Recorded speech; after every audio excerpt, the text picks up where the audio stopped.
Hello guys, it's Derek Tafuma here, DerekTafuma.com. So I'm just doing an experiment here. I want to see if I can do a presentation. In fact, let me go on my phone, put it on mute. I'm gonna go on my phone and I'm gonna go on my page, and then I'm going to see if I'm actually live on the page. Excuse me, that's an easy way to find out. So I'm just logging into my page, and there I am, how to tell stories on social media. So indeed I am live. There we go. Let me put it here. And so I've gone full screen. I'm using an app called Ecamm Live. Ecamm Live. It allows you to go live on Facebook on the desktop. Although I think now Facebook now allows you to do that within the web browser if you're on a desktop. Okay, so the slides are not appearing on my phone. I'm just wondering if it's working. But yeah, it is. It's live now. Been live for 33 seconds according to the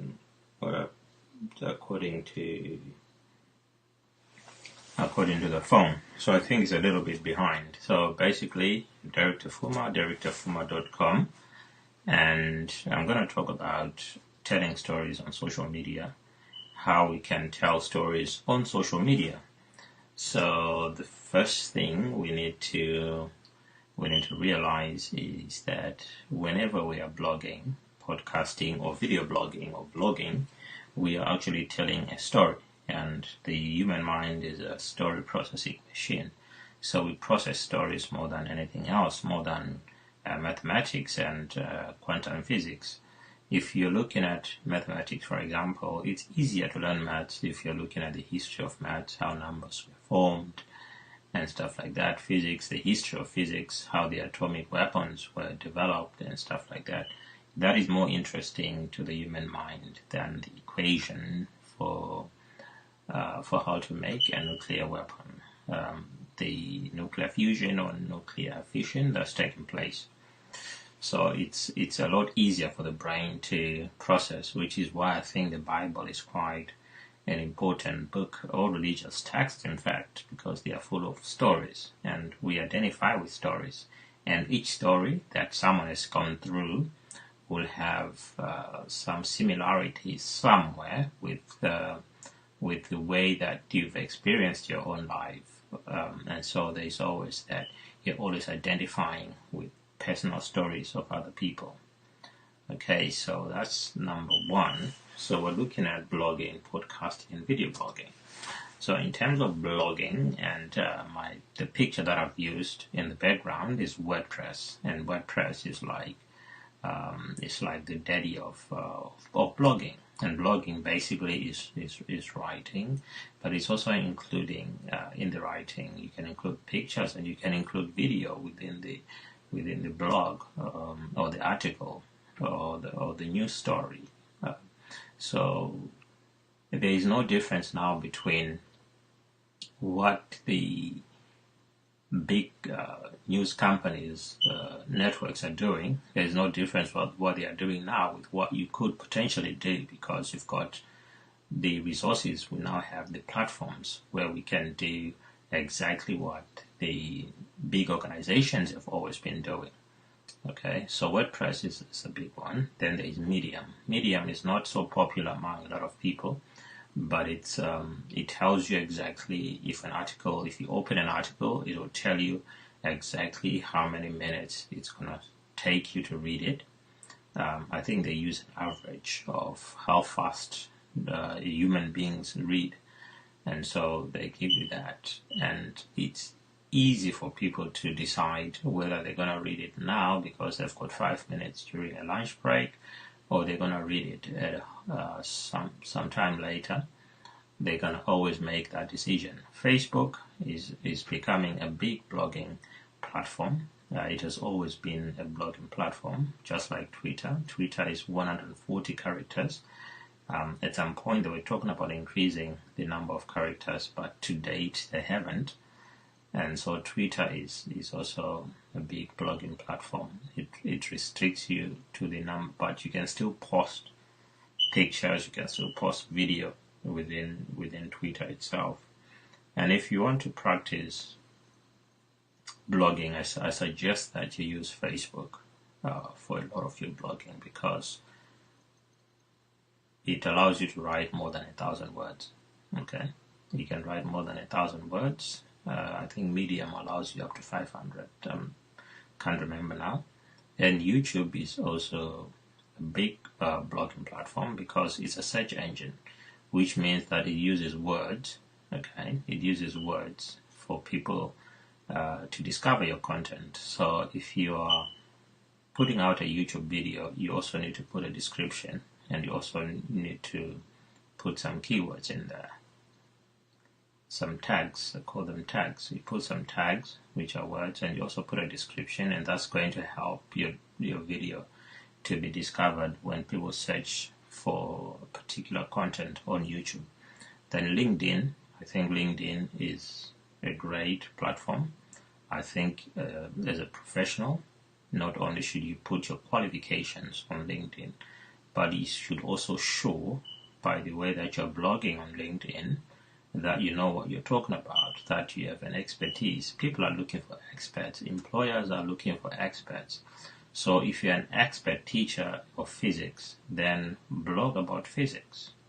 If you're talking about the fact that or if you put in your qualifications that you're an experienced teacher of physics, show us some experience on your LinkedIn profile, on your LinkedIn timeline. Blog about the things that you do. If you're a banker, blog about banking. If you're a doctor, blog about medicine. If something happens, like there's a bird flu outbreak, show your expertise. Write an article to explain to people exactly what is happening. You are in education, explain to people the changes that are taking place in education, blog about it, make videos about it on LinkedIn. Then you become an authority in that area, and anyone who is looking to employ someone in your field is more likely to consider you before considering people who are posting pictures of themselves on a Saturday having fun instead of talking about their expertise. Then we have podcasting. Podcasting is podcasting is your personal radio station. Podcasting has opened up radio to everyone. So anyone with a smartphone can download Anchor.fm app on their smartphone. They can use GarageBand to make an iTunes podcast. They can use GarageBand to record and post on SoundCloud.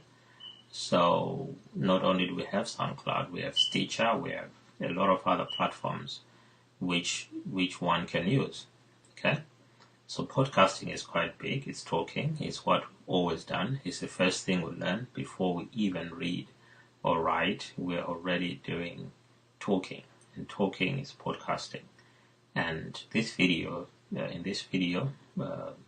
we are doing all three. We're doing writing, we're doing podcasting, we're doing video all at the same time. So video, I like video for that because you get to do everything all at once. Okay, so that's podcasting. Then there's video blogging. In video blogging, we have YouTube, we have Facebook Live, Periscope, Snapchat, Instagram, Wistia. All of these are platforms that you can use to tell stories. I'm telling this story on my Facebook page, and I'm doing this live. I've just done one on YouTube, and it's exactly the same slides, but I'm noticing that I'm not saying exactly the same things that I've said on the YouTube. I was doing a YouTube live. In fact, I was doing a Google Hangout on my own. I was doing a solo a Google Hangout. You can also do a Google Hangout on your own, or you can do it with other people. Then Periscope. Periscope was bought by Twitter. Periscope allows you to go live as well. Snapchat, you can post short videos of yourself on Instagram. Not only can you post pictures and videos, you can also go live. Wistia, I haven't used Wistia. I haven't actually used it, but the reason I've got it down here is because it's a platform that Teachable.com is using. Teachable.com is a platform that I'm going to use to post some courses, which I'm going to put physics courses. I'm also going to put courses on things that I've actually taught myself, so I can make up a course and I'll put it up there. If I don't have expertise in the area, I'm probably not going to charge for it, but if it's physics, I'm probably going to charge for it because it's my area of expertise. Okay, so actually what I'm doing now is I was just testing this. Can you do slides? Okay, can you do slides? I noticed that on my Facebook, maybe because I'm not playing it. Yeah, it's showing, and because maybe because I was not playing it, so it was not showing that it's changing. Let me play it, and then I'll lower this volume. Excuse me, it's showing, and because maybe because I was not playing it, so it was not showing that it's changing. Let me play it. So there we go. So it's been playing actually. I'm happy with that. So now I know that it works. I've just changed the slide here. Let's see if it's going to change on the phone. Okay, so thank you for watching. It's Derek Tafuma here from DerekTafuma.com. I'll see you in the next live stream on Facebook. Thank you for watching.